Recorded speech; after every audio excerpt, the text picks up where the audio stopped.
Value of supply, ठीक है, सबसे इंपॉर्टेंट चैप्टर है, समझिए, सबसे इंपॉर्टेंट चैप्टर है वैल्यू ऑफ सप्लाई। इसमें इंटरमीडिएट के पॉइंट ऑफ व्यू से देखें तो बस सेक्शन 15 कवर है, रूल्स कवर नहीं है सर, ठीक है, तो रूल्स कवर नहीं है, रूल्स लेकिन फाइनल के पार्ट है, रूल्स में रूल्स फाइनेंस के पार्ट है। वैल्यू ऑफ सप्लाई का जरूरत क्या था? वैल्यू ऑफ सप्लाई चैप्टर का जरूरत था क्या, पहले तो ये समझो। तो जीएसटी तो बन गया, जीएसटी रेट हो गया, सब कुछ हो गया, सवाल आया कि टैक्स लगे किस पे, जीएसटी एप्लीकेबल हो किस पे, वो कौन सा अमाउंट है जिस पर जीएसटी लगे। तो उस अमाउंट को कैलकुलेट करने के लिए चैप्टर ऐड किया गया जिसका नाम हुआ वैल्यू ऑफ सप्लाई, जो बेसिकली हमें कुछ नहीं बस टैक्सेबल वैल्यू क्या होगा एक सप्लाई का वो बताता है, ठीक है, और फिर उस पर जीएसटी लगेगा अपना रेलेवेंट रेट से। तो टैक्सेबल वैल्यू क्या होगा ये जानने के लिए वैल्यू ऑफ सप्लाई चैप्टर का इंपॉर्टेंस है, क्योंकि टैक्सेबल वैल्यू ही नहीं होगा, कोई कुछ निकाल रहा है, कोई कुछ निकाल रहा है, कोई कुछ निकाल रहा है, होता है ना, कोई पर्सन कैसे भी कंप्यूट कर रहा है, तुम कुछ और कंप्यूट कर रहे हो, तुम कंप्यूट करो ए प्लस बी प्लस सी, कोई कंप्यूट कर रहा है ए प्लस बी माइनस सी, तो इस तरह से यूनिफॉर्मिटी तो आएगा नहीं।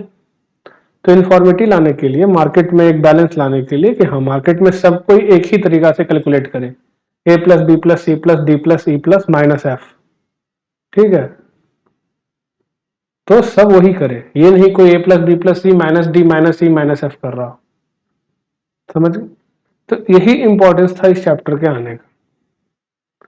अब जब इस चैप्टर में आओगे तो डिफिनीशन है ऊपर में, देख लेना, डिफिनीशन कुछ खास उतना इंपॉर्टेंस नहीं है बट डिफिनीशन देखना जरूरी है, कभी कभी जो आंसर्स होते हैं डिफिनीशन के अंदर होते हैं ना कि चैप्टर्स के अंदर।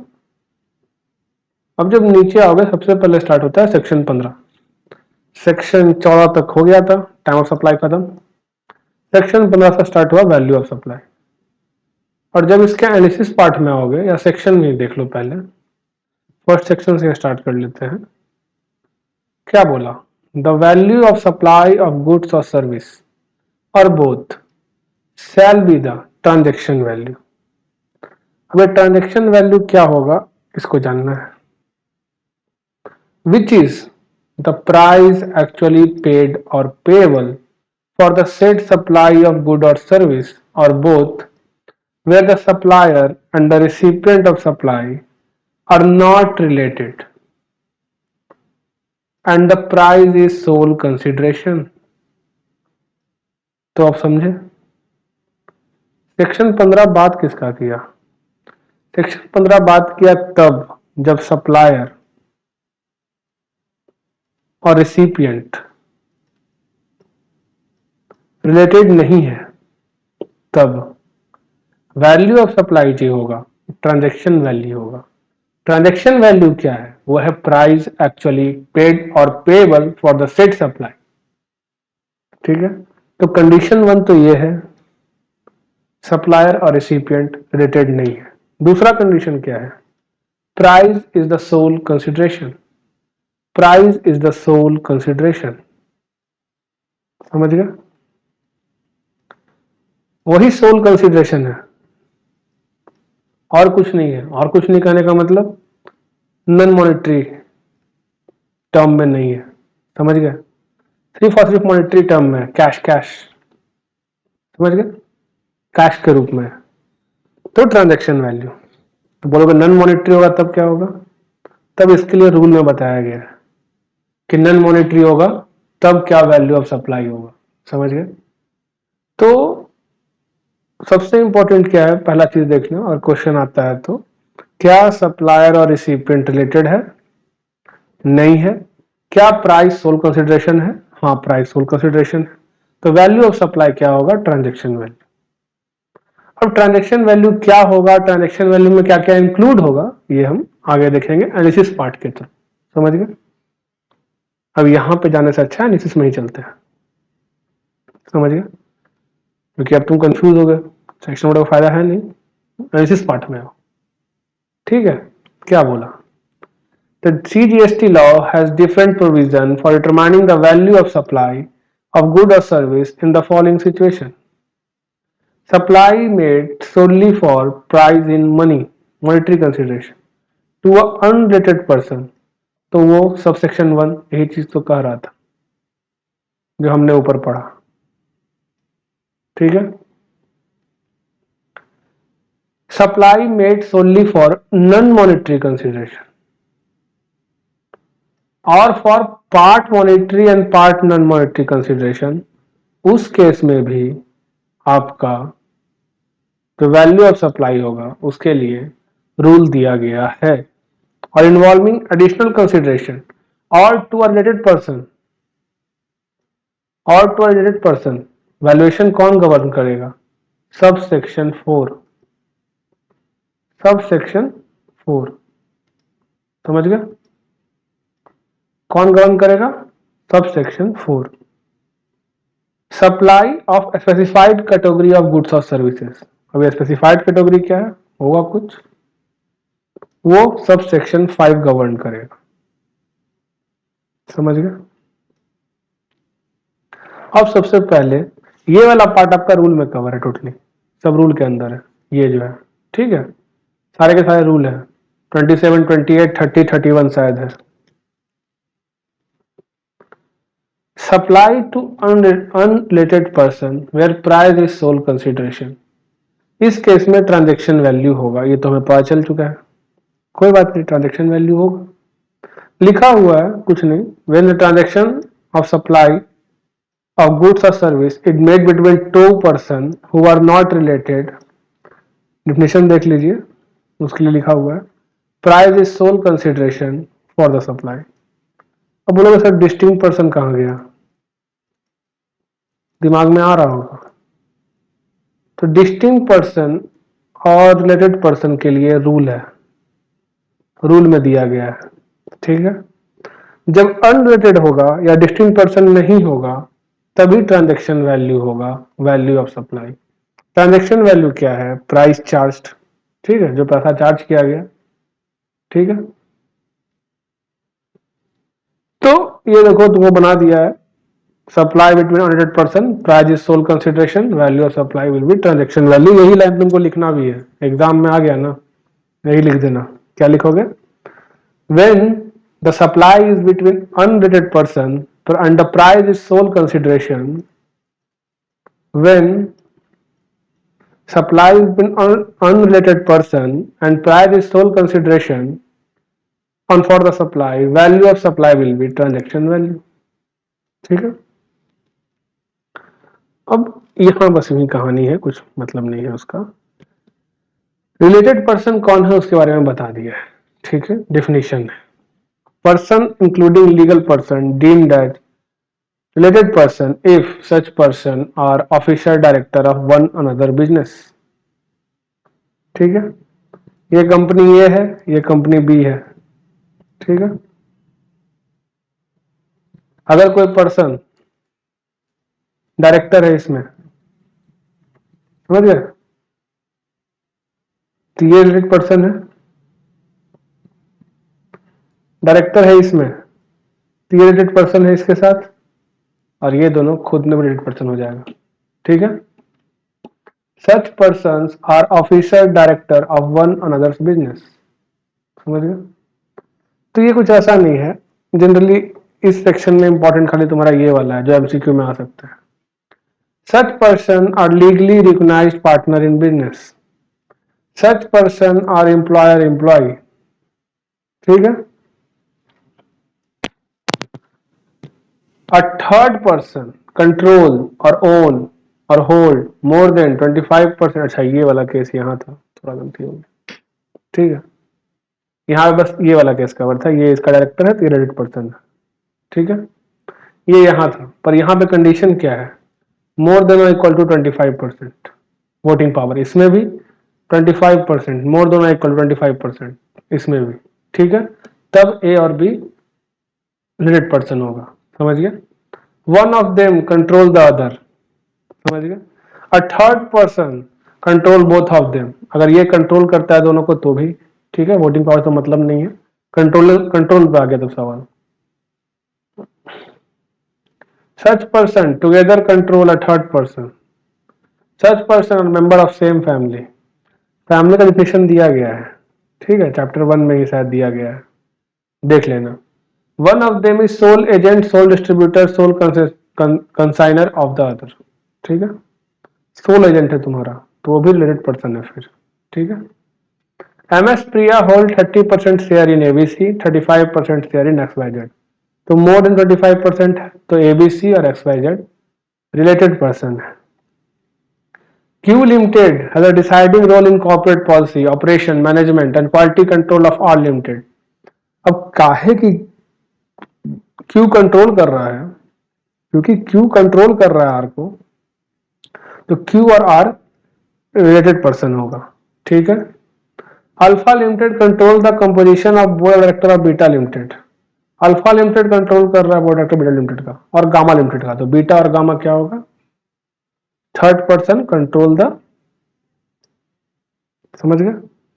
ब्रीटा limited and Greta limited together control Margarita limited, तो ये दोनों मिलके इसको कंट्रोल कर रहा है, तो ये दोनों क्या होगा, रिलेटेड पर्सन, समझ गए। The price actually paid, transaction value का मतलब क्या होता है, कुछ नहीं, द प्राइस एक्चुअली पेड और payable for the set supply of goods और सर्विस और बोथ, बस इतना ही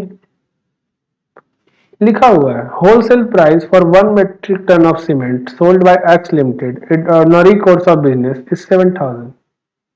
price of 1 metric ton of cement sold by mister x limited to an unrelated party customer buying at 6,700।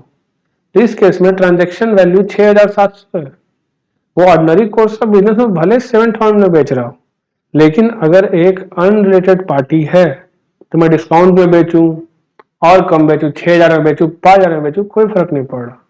उस case में जो transaction value है वो क्या हुआ, प्राइस एक्चुअली पेड, तो प्राइस एक्चुअली पेड क्या हुआ, और पेएबल यही ना है, 7,000 थोड़े है इस केस में, तो 6,700 ही वैल्यू ऑफ सप्लाई होगा, ठीक है।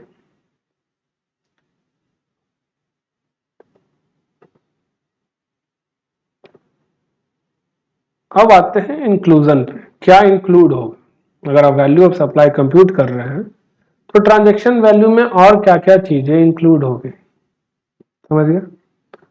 तो ट्रांजैक्शन वैल्यू में इंक्लूड होगा, फर्स्ट चीज taxes, duties, cess, fees and charges other than CGST, SGST, UTGST, GST compensation cess is charge separately.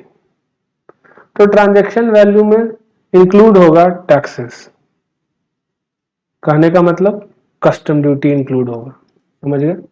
जब कस्टम ड्यूटी पढ़ोगे ना तो वहां देखोगे भी, जब GST निकालने का बारी आता है, GST किस पे एप्लीकेबल होगा, तो assessable value plus custom duty होता है, ठीक है, उस पर निकलता है। Taxes other than taxes levied under GST, जो भी टैक्स GST के अंदर लगता है उसके अलावा और कोई टैक्स लगा है वो इंक्लूड होगा। CGST, SGST, UTGST और कंपनसेशन सेस इंक्लूड नहीं होगा, अभी GST कंपनसेशन सेस इंक्लूड नहीं होगा, समझ गए। दूसरा, पेमेंट टू थर्ड पार्टी,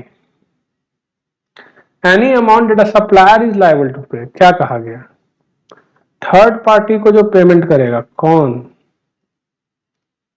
यहां इंपॉर्टेंट है एक चीज ध्यान देना, क्या इंपॉर्टेंट है, सप्लायर लायबल था पे करने के लिए, लेकिन पे किसने किया, रिसिपिएंट ने पे कर दिया और ऑलरेडी इंक्लूड नहीं है वो प्राइस में, तब इंक्लूड होगा, नहीं समझे। अगर ये लायबिलिटी सप्लायर का नहीं है, लायबिलिटी ये रिसिपिएंट का ही था, तब क्यों इंक्लूड करोगे, तब क्यों इंक्लूड करोगे, सप्लायर का लायबिलिटी था पर रिसिपिएंट ने दे दिया तब इंक्लूड करोगे, कहने का मतलब समझो, तुमने कुछ गुड्स खरीदा, ठीक है, उसका नाम था प्रोडक्ट ए, ठीक है, तुमने कहा प्रोडक्ट ए को मेरे घर तक पहुंचा दो, जो सप्लायर था उसने पहुंचा दिया, कोई दिक्कत नहीं, कॉन्ट्रैक्ट टर्म क्या था कि ये जो ट्रांसपोर्टेशन कॉस्ट होगा सप्लायर इनकर्ड करेगा, सप्लायर इनकर्ड करेगा, ना कि रिसिपिएंट। लेकिन जब घर पे पहुंचा तो सप्लायर ने तुम्हें कॉल किया और कहा कि तुम ही दे दो इसे, तुम ही दे दो, मैं यहां एडजस्ट कर लूंगा। अगर ऐसा केस है जहां लायबिलिटी तो सप्लायर को ही पे करना था लेकिन पे रिसिपिएंट कर रहा है उसके बिहाफ पे, अब जरूरी ट्रांसपोर्टेशन कॉस्ट कोई भी चीज, installation cost by the way, ठीक है, सप्लायर लायबल था लेकिन रिसिपिएंट ने पे कर दिया। अब इसमें क्या चीज ध्यान देना है, ध्यान क्या देना है, प्राइस जो चार्ज किया गया क्या उसमें ये चीज पहले से इंक्लूडेड था। कहने का मतलब सप्लायर ने कहा 1 लाख रुपया लगेगा जिसमें ट्रांसपोर्टेशन कॉस्ट इंक्लूडेड है।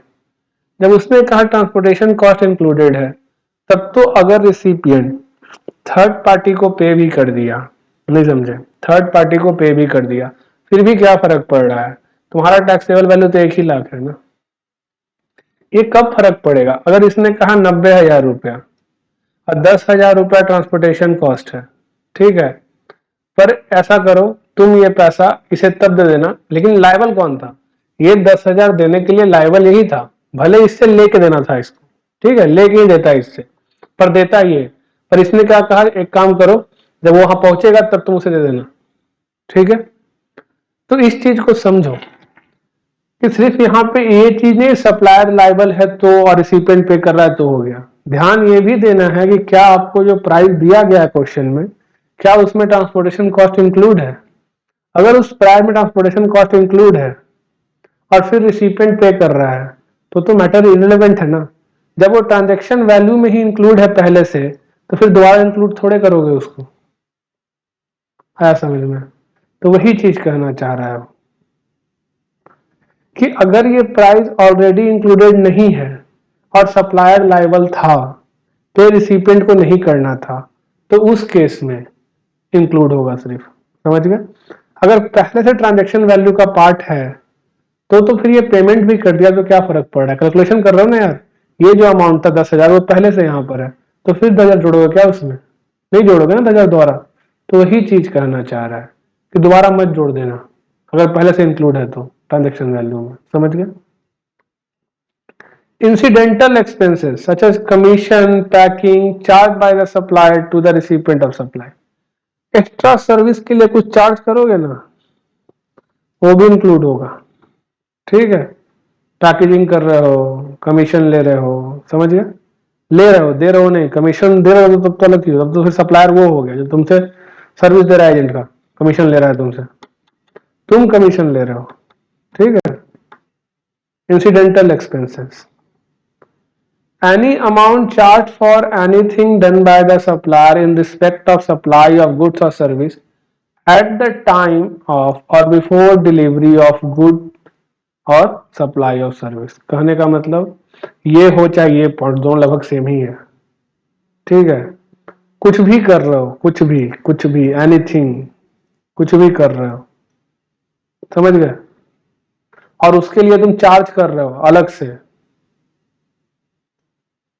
इसमें इंक्लूड नहीं है, अलग से चार्ज कर रहे हो तो वो भी इसी का पार्ट होगा, जुड़ जाएगा, ठीक है। इंटरेस्ट और लेट फी और पेनल्टी ये भी यही इंक्लूड होगा, लेकिन प्रॉब्लम क्या है, ये टैक्सेबल कब होगा, जब ये रिसीव होगा, समझ गए। अभी वैल्यू ऑफ सप्लाई निकालने टाइम इंक्लूड हो जाएगा, पर अभी कैसे इंक्लूड करोगे, थोड़े पता है कि डिले कर देगा। सवाल तो यही आ रहा होगा ना कि मेरे को 30 दिन का क्रेडिट पीरियड दिया गया तो आज क्या पता कि इंटरेस्ट पेनल्टी लगेगा ही इस पर, नहीं पता ना आज के डेट में, आज तो तुम कंप्यूट कर लोगे आराम से, लेकिन पैसा देने में 40 दिन बाद आया तब तुम उस पर इंटरेस्ट पेनल्टी लगाओगे, समझ गए। तो क्वेश्चन अगर देता है कि इंटरेस्ट पेनल्टी लगेगा और पेमेंट, अब तो वहां तो लिख दिया ना कि पेमेंट 2 दिन बाद हुआ है, तब तो कंप्यूटेशन के टाइम तुम लेस करोगे ही, वो लिख दिया है, क्या लिख दिया है कि पेमेंट 40 दिन बाद हुआ, तो पता है मुझे। लेकिन टैक्सेबिलिटी के बारे में अगर पूछा जाए तो इंटरेस्ट लेट फी या पेनल्टी पे टैक्सेबिलिटी उस दिन नहीं लगेगा, किस दिन लगेगा, जब वो रिसीव होगा, समझ गया।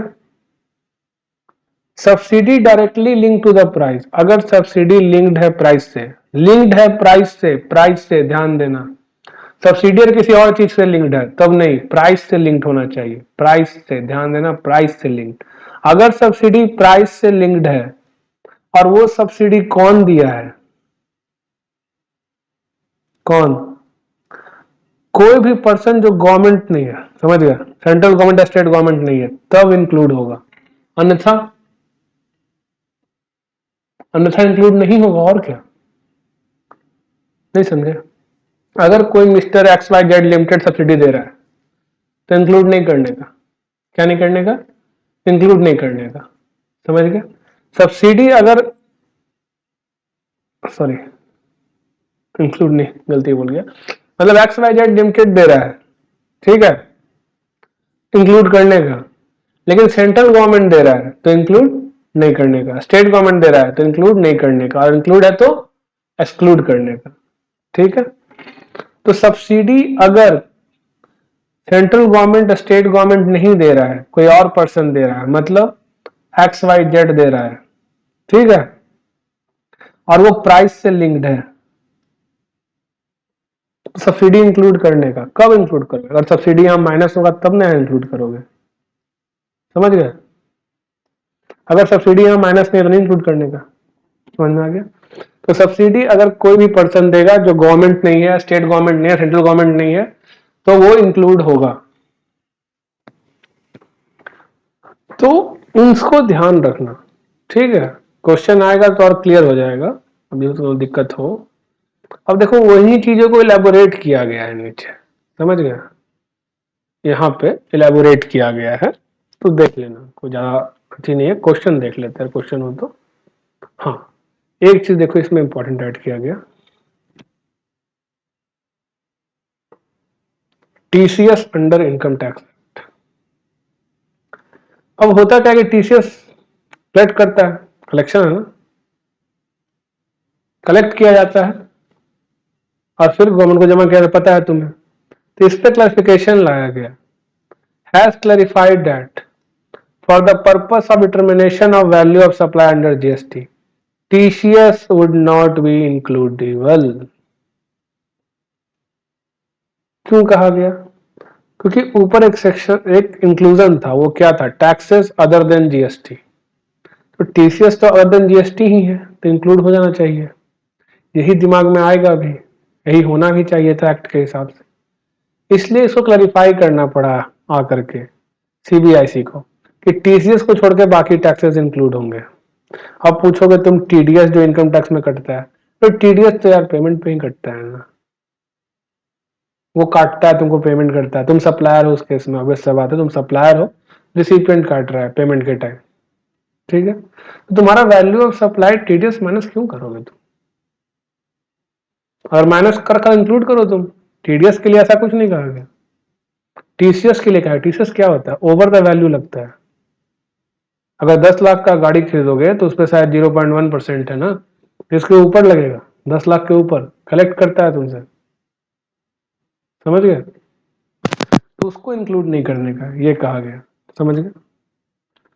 ये देखो, ठीक है, तो third party, payment third party को करोगे ना, दो क्वेश्चन देखो समझ में आएगा। Grand which contract with ABC company, ठीक है, सप्लायर अपना कौन है नहीं पता अभी, to conduct a dealer meet in furtherance of this grand which contract with vendor, ठीक है, ग्रैंड विच कॉन्ट्रैक्ट किया वेंडर से, एबीसी को कुछ करना था, डीलर मीट कराना था, तो grand which contract with vendor deliver goods, बोला कि जहां भी हो रहा है मीटिंग वूटिंग वहां गुड्स पहुंचा दो, क्या पहुंचा दो, पानी, soft drink, audio system, projector, catering, ये सब पहुंचा दो, at the venue on the stipulated date at stipulated price. अब इसको पे करने के लिए लाइबल कौन था, ऑब्वियस बात है, जो ऑर्गेनाइजर है, ऑर्गेनाइजर कौन है, ग्रैंड बीच, तो ग्रैंड बीच ही पे करना चाहिए था ना, कहा कि जो भी पैसा है एबीसी कंपनी तो ग्रैंड बीच को देगा ऑर्गेनाइज कराने के लिए।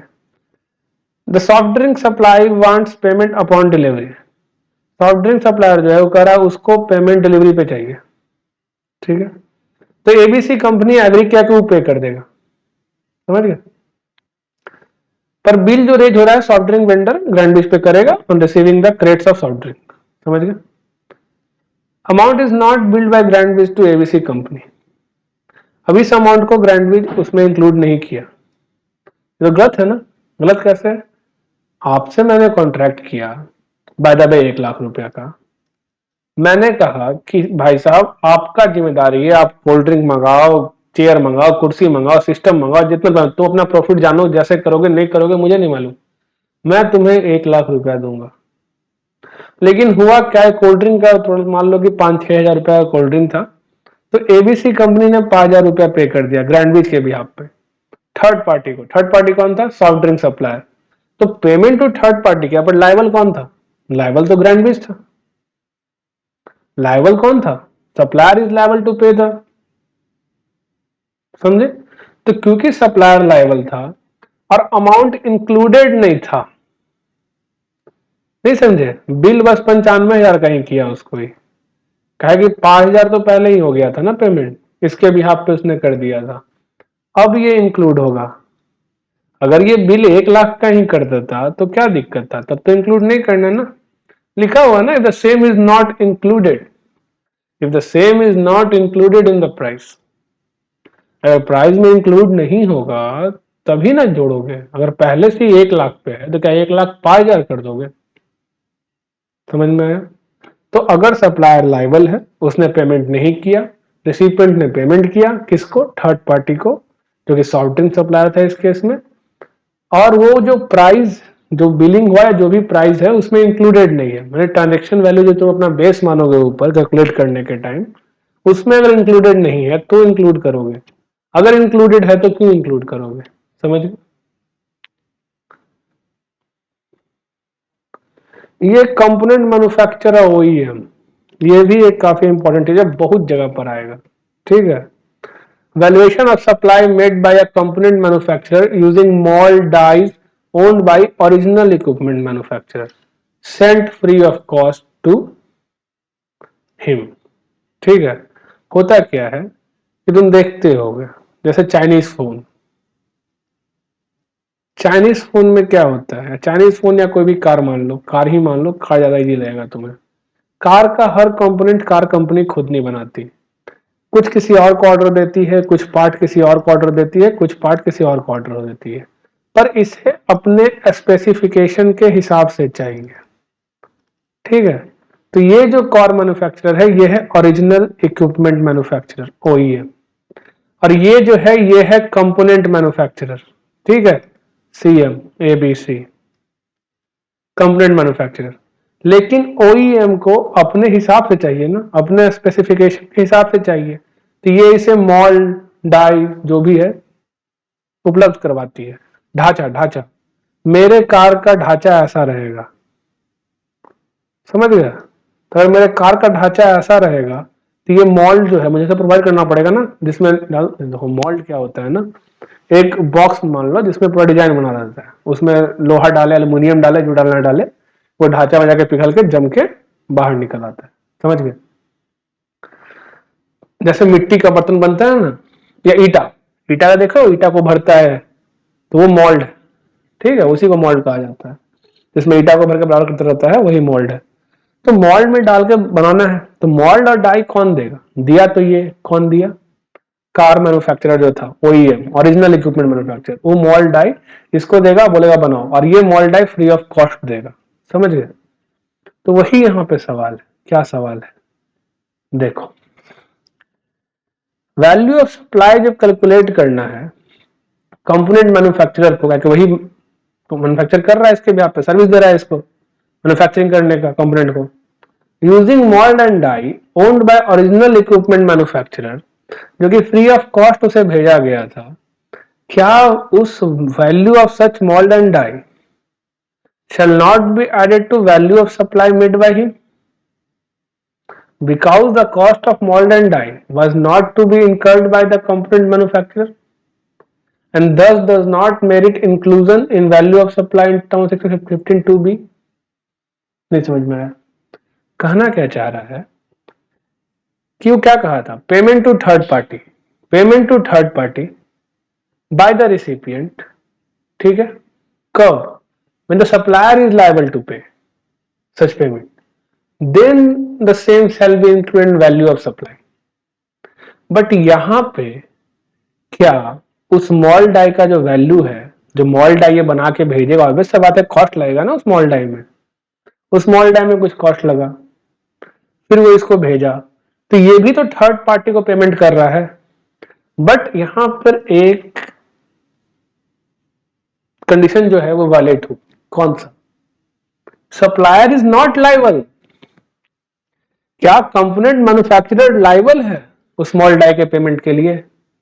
नहीं ना। जब सप्लायर लाइबल नहीं है तो भले ही फ्री ऑफ कॉस्ट बेसिस में ओरिजिनल इक्विपमेंट मैन्युफैक्चरर भेजा है उसको मॉल डाई बना करके, वो उसके वैल्यू में इंक्लूड नहीं होगा। समझ में आया? समझ गए? वही चीज लिखा हुआ है, value of such mould and die shall not be added to the value of supply made by him. किसके बाय हिम? कौन? Component manufacturer, because the cost of mould and die was not to be incurred by the supplier. समझ गए? कौन है वो? Component manufacturer. लेकिन अगर contract ऐसा कहता है कि कंपोनेंट मैन्युफैक्चरर अपना यूज करेगा मोल्ड डाई, ठीक है, और जो उसी को बिलोंग करेगा, बट वो सप्लाई कौन करेगा? Original equipment manufacturer. तो उस केस में कंपोनेंट मैन्युफैक्चरर इंक्लूड करेगा अमोर्टाइज कॉस्ट। समझ गए? अमोर्टाइज कॉस्ट मतलब कि जितना डिप्रिसिएशन के थ्रू डिप्रिशिएट करते हुए इंक्लूड करेगा।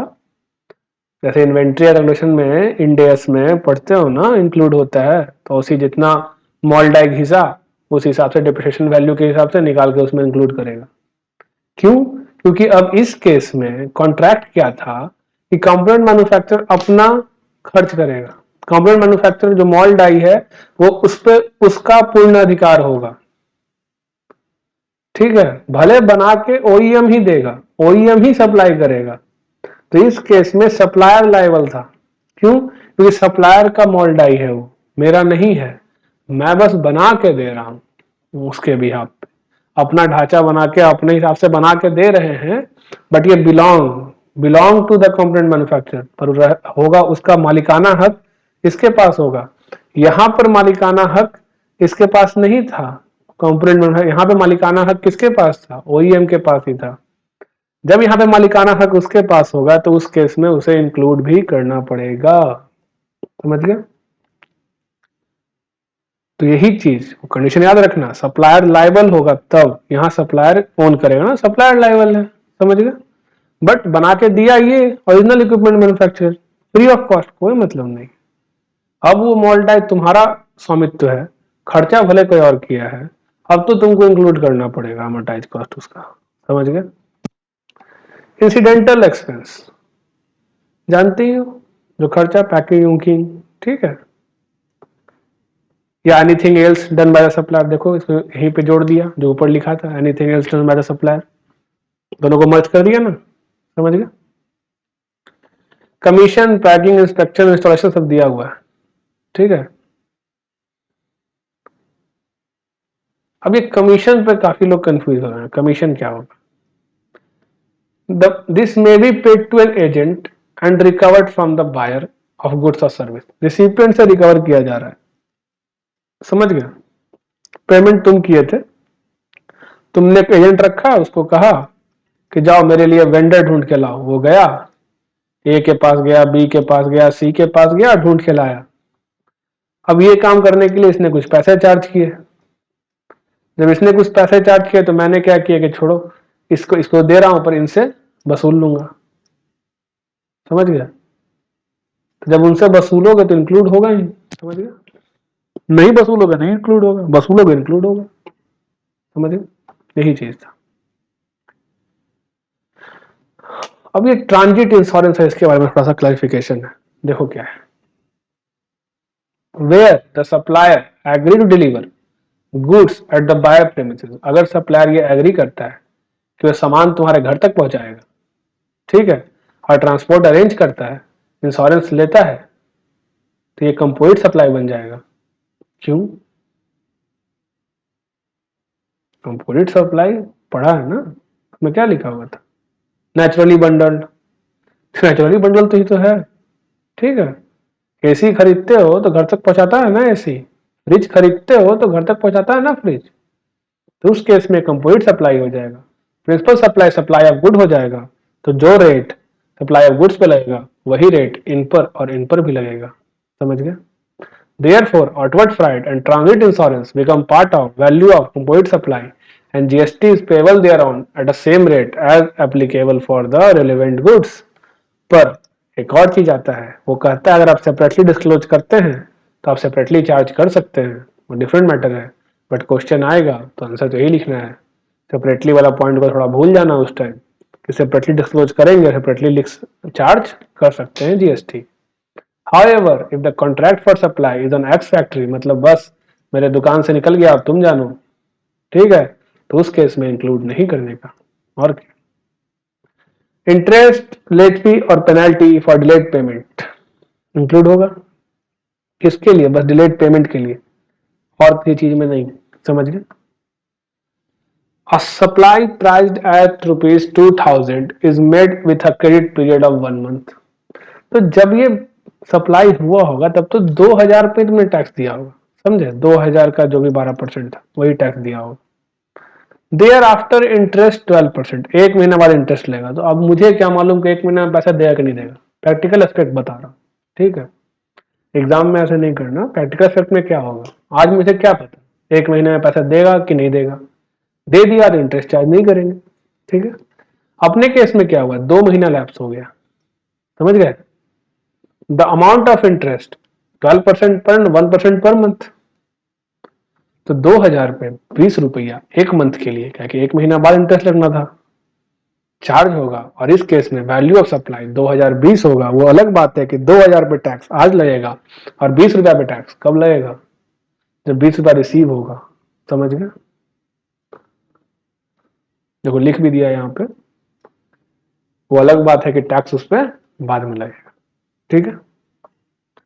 सब्सिडी लिंक्ड विथ प्राइजेस, ठीक है, क्या लिखा? Subsidy is sum of money given to keep the price of service or commodity low, ठीक है। तो सब्सिडी इज एडेड, ऐड करना है तुम्हें वैल्यू ऑफ सप्लाई में। Who receive the subsidy, it must be noted that only subsidy directly link to prices, ध्यान रखना directly link to prices. अब बोलेगा कि बैकवर्ड एरिया में फैक्ट्री खोल रहे उसके सब्सिडी दे रहे हैं, ठीक है, तो क्या मतलब है, क्या वो प्राइस से लिंक्ड है? नहीं ना। जब तक प्राइस से लिंक ना हो, ये काफी इंपॉर्टेंट चीज है, जब तक प्राइस से लिंक्ड ना हो तब तक वो वैल्यू ऑफ सप्लाई में ऐड नहीं होगा। और शर्त दूसरा क्या है, सेंट्रल गवर्नमेंट या स्टेट गवर्नमेंट के द्वारा नहीं मिलना चाहिए। अगर सेंट्रल गवर्नमेंट और स्टेट गवर्नमेंट वो दिया है तो उस केस में वो वैल्यू ऑफ सप्लाई का पार्ट नहीं होगा, और अगर इंक्लूडेड है तो हटाना पड़ेगा, और अगर एक्सक्लूडेड है तो कुछ करना ही नहीं है। यहाँ पे कब इंक्लूड करोगे, अगर प्राइस में एक्सक्लूडेड है तब इंक्लूड करोगे। ध्यान क्या दोगे, प्राइस से लिंक होना चाहिए। अगर प्राइस से लिंक नहीं है तो इंक्लूड नहीं करने का।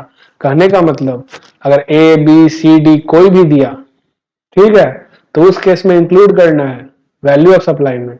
अगर सेंट्रल गवर्नमेंट दिया, स्टेट गवर्नमेंट दिया तो इंक्लूड नहीं करना है, ठीक है। पर ध्यान क्या रखना है, क्या जो ऊपर जो बेस लिए हो क्या उसमें पहले से इंक्लूडेड है कि एक्सक्लूडेड है, ये ध्यान रखना। क्वेश्चन देता है तो ध्यान रखना उस चीज पे, ठीक है। The selling price of a notebook is ₹50 for notebook sold to a student in government school, a company uses its CSR fund to pay the seller ₹30 so that a student pay only 20। तो इस case में value of supply 50 रहेगा। क्यों? क्योंकि subsidy कौन दिया है, government दिया है, नहीं दिया है ना, कौन दिया है, अपना CSR फंड को यूज कर रहा है, समझ गए। लेकिन अगर यही सब्सिडी सेंट्रल गवर्नमेंट देता, स्टेट गवर्नमेंट देता, तो वैल्यू ऑफ नोटबुक 20 रुपया हो जाएगा, मतलब तब टैक्स 20 पे लगेगा। समझ गए? जो भी रेट होगा 18% 28%, ठीक है। ये नया चीज है, क्या है देखा जाए, इंसेंटिव पे है। ये जो भी न्यू चीज है इसको बाद में कर लेंगे हम लोग, ठीक है। इसको मार्क कर लेते हैं, इसको लास्ट में कर लिया जाएगा। एक्सक्लूजन पे आते हैं। एक्सक्लूड क्या करना है, डिस्काउंट। डिस्काउंट कैसे एक्सक्लूड करोगे? तो कंडीशन है, ठीक है, discount given before at a time of supply and shown in invoice, मैंने प्री डिस्काउंट, ठीक है, पहले ही दिया गया है, सप्लाई होने के पहले या सप्लाई के टाइम ही दिया गया है, ठीक है। Offered for making the payment eight a time supply, वही सब लिखा हुआ डिस्काउंट, ठीक है। पोस्ट सप्लाई डिस्काउंट जो बाद में दिया जाएगा, कैसे दिया जाएगा पता ही है तुमको, धीरे धीरे समय के साथ। पेमेंट अगर तुमने समय से पहले कर दिया, 15 डेज में कर दिया तो 2% डिस्काउंट, ठीक है। 20 डेज में किया तो 5% डिस्काउंट, आया समझ में। 35 डेज में किया तो 6% डिस्काउंट, समझ गए। तो वही चीज है पोस्ट डिस्काउंट, ठीक है। तो प्री डिस्काउंट में तो कोई दिक्कत नहीं है, वो तो एक्सक्लूड होगा ही, ठीक है। समय के पहले दे रहे हो, वैल्यू निकालने टाइम पता है, क्या दिक्कत है, कर लो। बस शर्त क्या है कि टैक्स इनवॉइस में शो होना चाहिए डिस्काउंट, समझ गए। लेकिन अगर पोस्ट सप्लाई डिस्काउंट है तो दो कंडीशन है। Post supply discount that are given after supply is made or allowed as deduction from the value of supply, अगर दोनों कंडीशन मेट होता है तो। कौन दो condition? Discount is in term of an agreement, agreement था किस दिन, जिस समय सप्लाई हो रहा था उस समय एक एग्रीमेंट था कि भाई साहब आप ऐसे ऐसे पेमेंट करिएगा तो ऐसे ऐसे डिस्काउंट।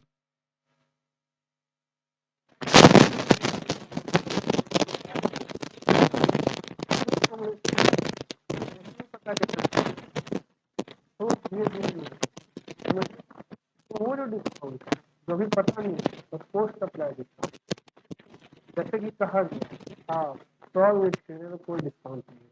लेकिन अगर आप एक क्वार्टर में 100 खरीदे कोई डिस्काउंट, आपने 100 खरीदा कोई डिस्काउंट नहीं मिला। लेकिन उसी क्वार्टर में आपने फिर 200 खरीद लिया तो कहा गया था कि अब आपको इस 100 पे भी डिस्काउंट होगा, तो ये पोस्ट सप्लाई बोलना है। वैसा डिस्काउंट जो अभी नहीं पता है, ठीक है, पर एग्रीमेंट था कि आपको इस कंडीशन अप्लाई करने पर आपको ये डिस्काउंट मिलेगा। आपको दो कंडीशन मीट करने पड़ेंगे, पहला एग्रीमेंट हो, तो एग्रीमेंट होगा तभी पॉसिबल है। Work out invoice wise, invoice wise possible हो कि डिस्काउंट कितना कितना होगा निकाल सकते, ठीक है।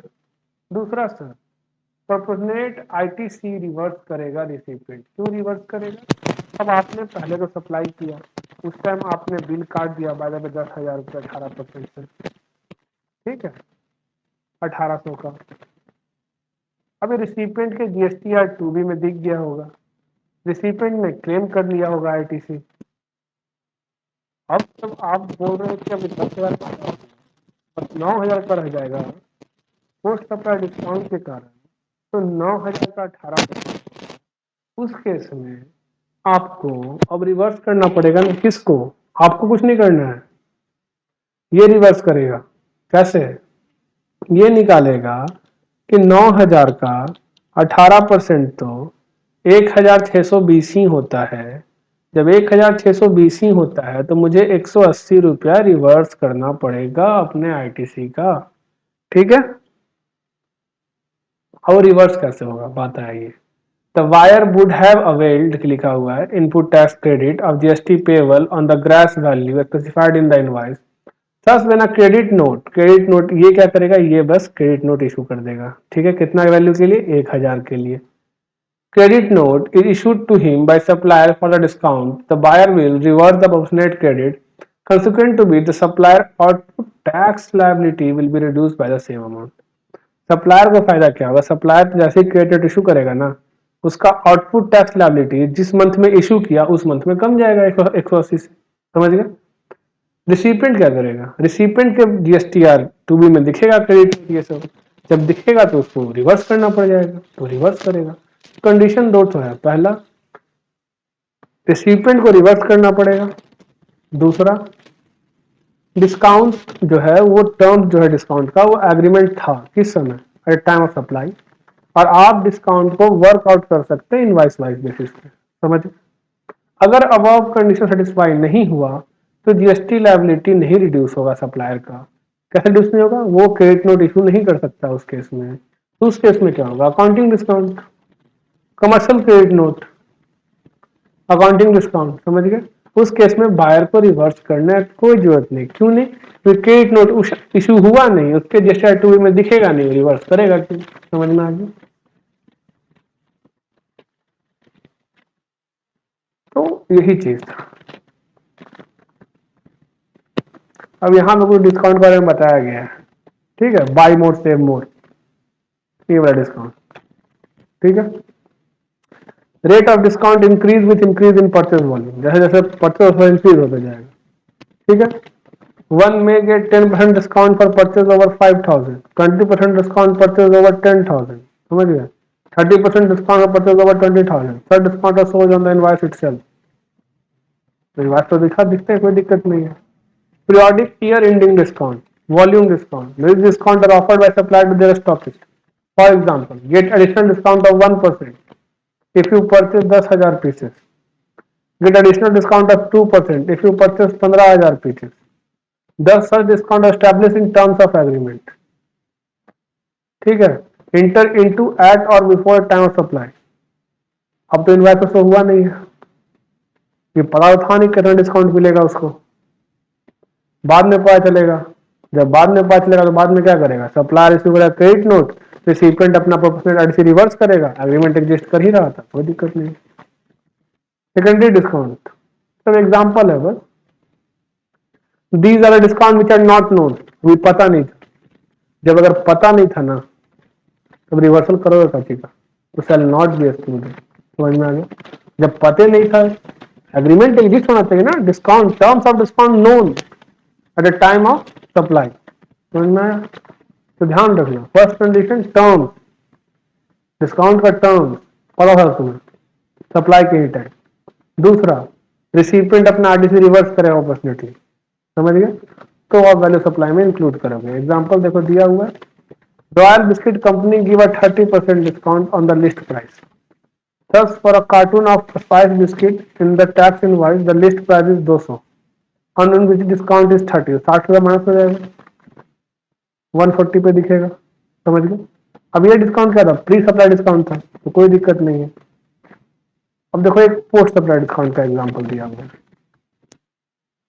The agreement of Raju electrical appliances with its dealer is that purchase of rice cooker over 1,000 pieces in Diwali month shall entitle them to discount 5% per cooker.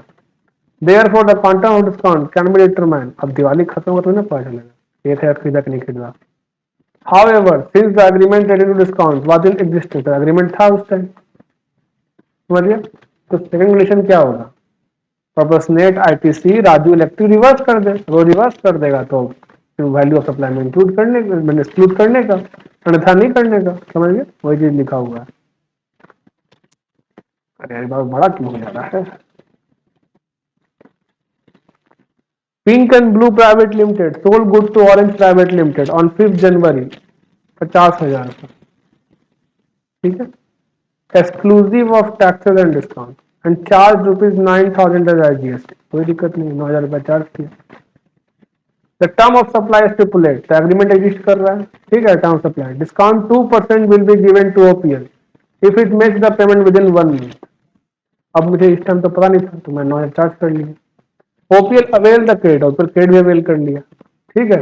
In the month of January and makes the payment of the goods on 10th फरवरी को payment कर दिया, ठीक है? तो with in time कर दिया ना, with in time कर दिया, तो अब क्या करेंगे? अब हमको इशू करना पड़ेगा। क्या इशू करेंगे? क्रेडिट नोट साची का, 1,000 रुपए के वैल्यू का 2% क्या होगा? 5,000 का 1,000 रुपये, 1,000 रुपए के वैल्यू का, टैक्सेबल वैल्यू का क्रेडिट नोट इशू करेंगे, और 180 जीएसटी का। और ये जीएसटी किसको रिवर्स करना पड़ेगा? ओपीएल को, तो पैसा पे करने वाला है, समझ गए? ऑरेंज प्राइवेट लिमिटेड इसको रिवर्स करेगा, ठीक है? तो वैल्यू ऑफ सप्लाई क्या होगा? वैल्यू ऑफ सप्लाई हो जाएगा 50,000 माइनस 1,000, 49,000, और 49,000 का 18% होता है 8,820। तो इनवाइस वैल्यू हो गया कितना? 57,820। समझ में आया? वही बकवास किया है यहाँ पे, कैलकुलेट किया है, समझ गए? अब जो डिस्काउंट नहीं मिलेगा वो क्या है समझो। अगर टर्म एग्जिस्ट नहीं करता तब का दिखा डिस्काउंट, तब कुछ नहीं, तब फिर वो हो गया तुम्हारा अकाउंटिंग डिस्काउंट। क्या करेगा, 50,000 तो लेवे करेगा, 1,000 रुपया वापस करना है हमको, कर देंगे उसका वापस। जीएसटी में कोई छेड़छाड़ नहीं। समझ में आया? अगर समझ में, the company announced turnover discount after reviewing dealer performance. The discount are based on performance lag and are given a cash lag. अब ये डिस्काउंट नोन थोड़े था सप्लाई के टाइम, ये तो बोला बाद में देंगे, जब मालूम ही नहीं था सप्लाई के टाइम, बाद में अब अनाउंस कर रहे हो देंगे, तो ये तो आफ्टर पोस्ट डिस्काउंट, इसमें कि एग्रीमेंट एग्जिस्ट नहीं करता था तो इंक्लूड नहीं, एक्सक्लूड नहीं होगा। समझ गए? अभी नो क्लेम बोनस भी, इसको भी हम लोग उसी लिस्ट में डाल देते हैं, बाद में कर लेंगे, ठीक है? अब आते हैं कुछ क्वेश्चन देख लेते हैं, ठीक है? अरे क्या बार बार बढ़ाते हैं। Price of good excluding all taxes duties and discount 60,000, ठीक है? तो 60,000 लेना ही था, ले लिए। Excise duty, taxes other than GST include होगा, कोई मतलब नहीं है। Packaging charges, incidental expenses include होगा, अगर चार्ज किया गया तो, और प्राइस में इंक्लूड नहीं है तो इंक्लूड नहीं है, लिखा हुआ है। Freight arranges by BW limited, लिखा क्या है, BW limited manufactured tobacco product, it has provide following particular. अब फ्राइट बीडब्ल्यू अरेंज करेगा तो भी इंक्लूड होगा, ठीक है? कितना, 1600। समझ गया? Total amount bill before any discount 69,600, कोई दिक्कत नहीं था। Discount 2% of the price of good recorded in the invoice, तो 2% डिस्काउंट दो। समझ गए? देखो 2% डिस्काउंट दिया, पर 2% डिस्काउंट था किसमें, 2% डिस्काउंट किस पे था, 60,000 पे, ठीक है? क्यों था, नोट में देख लेते हैं, क्लियर तो वहां लिखा नहीं था, नोट में क्या लिखा है देखते हैं। The value of supply does not include any discount which is given before the time of supply. The discount has been duly recorded in the invoice issued in respect of the supply. Therefore, since in the case discount is known है, इसलिए deductible होगा। 60,000 पे इसलिए किया क्योंकि लिखा हुआ है 2% of the price of good, समझे? तो प्राइस ऑफ गुड क्या रिकॉर्ड किया तुम, यही ना यार, आया समझना।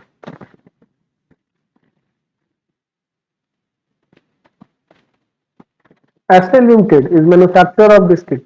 The price of 200 gram pack of biscuit sold by SA Limited is 30. ठीक है?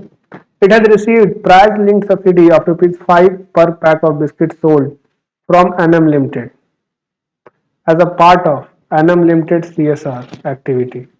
तब इसका आंसर तुम सिर्फ 200 गुने 30 ही रख सकते हो, ठीक है? तब भी आंसर वही आएगा, 200 गुने 30 करोगे क्या, सॉरी 200 ग्राम का पैक है ना, कितना पैक बेचता है उसको चाहो, तो आगे देख लो 1000 पैक, ठीक है? एट 25 लिखा हुआ है, तो प्राइस क्या हुआ, 1000 गुने 25। ये सब्सिडी जो था 5 रुपया का, गवर्नमेंट दिया सब्सिडी, सब्सिडी लिंक था प्राइस से, ये सेटिस्फाई था, प्राइस लिंक सब्सिडी। लेकिन ये दिया कौन, गवर्नमेंट देगा तब ना एक्सक्लूड होता, गवर्नमेंट नहीं दिया तो इंक्लूड करोगे ना। समझ में आ गया? माँ private limited during a tax period loading charges 1200 has also been charged, 1200 रुपया और चार्ज करें, इंक्लूड करो। समझ गए? माँ private limited delayed the payment of consideration and thus paid 5,000, तो उसको भी इंक्लूड करो। समझ गए? पर इसमें अब एक चीज आएगा, 5,000 जो इंटरेस्ट के लिए पे किया वो कब पे करेगा, एक चीज बताओ। लिख दिया था no separate amount of GST, पर जब भी वो पे करेगा मुझे सिर्फ 5,000 ही पे करेगा, जीएसटी तो अलग से पे करेगा नहीं, इस पे 18%। तो ये 5,000 में ही जीएसटी है, तो 5,000 भागे 1.18 जो कि निकल के आएगा 4237। समझ में आया? ये जो 5,000 पे करेगा, जब भी पे करे 3 महीना बाद 4 महीना बाद जो भी पेमेंट किया उस टाइम इंटरेस्ट पे किया 5,000 का, वहां तुम्हारा जो है 5,000 में ही इंटरेस्ट कंपोनेंट में ही तुम्हारा दो कंपोनेंट है, एक तो इंटरेस्ट पेनल्टी, और दूसरा जीएसटी भी इसी में है, समझ गए। इसलिए 5000 डिवाइड बाई 1.18 तुम्हारा निकल के आ जाएगा 4237, लिखा हुआ है, देख लेना। अब जो सेक्शन स्टार्ट होगा बी, जो कि हम लोग करेंगे कल, और साथ ही में कर लेंगे वो 2 पॉइंट जो हमने छोड़ा है, ठीक है। ये काफी लंबा हो चुका है, अब तक मेरे ख्याल से समझ ही गए होंगे, कुछ खास नहीं है। देखो वैल्यू ऑफ सप्लाई में ज्यादा दिमाग नहीं लगाना है। ट्रांजेक्शन वैल्यू मैंने जो प्राइस, ठीक है, उसमें सबसे बड़ा चीज taxes other than GST add करोगे। दूसरा, टैक्सेस के बाद पेमेंट टू थर्ड पार्टी अगर सप्लायर लायबल था तो। तीसरा, रेसिडेंटल एक्सपेंस, समझ गए। चौथा, एनी अमाउंट जो चार्ज करेगा, कुछ भी, कोई फर्क नहीं पड़ रहा, ठीक है। उसके बाद सब्सिडी कब, अगर सब्सिडी प्राइस से लिंक्ड है और दिया कौन है, अदर देन गवर्नमेंट, ठीक है। माइनस क्या करोगे, डिस्काउंट कब, अगर ये प्री डिस्काउंट है, ठीक है, डिस्काउंट एट टाइम सप्लाई है। अगर पोस्ट डिस्काउंट है तो क्या करोगे, तो 2 कंडीशन है वो चेक करोगे, समझ। तो यही है बस, ठीक है, और कुछ नहीं है। तो पहला सेक्शन में तो कुछ है ही नहीं, एक इंक्लूजन है, सॉरी एक एक्सक्लूजन है डिस्काउंट, और इंक्लूजन कितना है, 5 ही है मेरे ख्याल से। ये इसमें 6 बना रखा है पर है वो 5, ठीक है। एक इंटरेस्ट छूट गया, और इंटरेस्ट इंक्लूड करोगे, ठीक है। तो कुछ खास नहीं है, 5 ही है, इसे एक ही मानते हैं हम, 2 नहीं है वो, समझ गया। अब ध्यान क्या देना क्वेश्चन में, अगर लिखा हुआ इंसिडेंटल एक्सपेंस चार्ज करेगा तो, अगर चार्ज नहीं कर रहा इसका मतलब कि जो प्राइस चार्ज कर रहा है उसी में इंक्लूड है incidental expense. Any amount charge, अगर चार्ज करेगा तब, ठीक है। इसके लिए भी वही चीज, चार्ज करेगा तो, नहीं चार्ज करा तो फिर क्या इंक्लूड लिखा हुआ, पे किया है कमीशन का पैसा, लेकिन उसे चार्ज नहीं कर रहा है,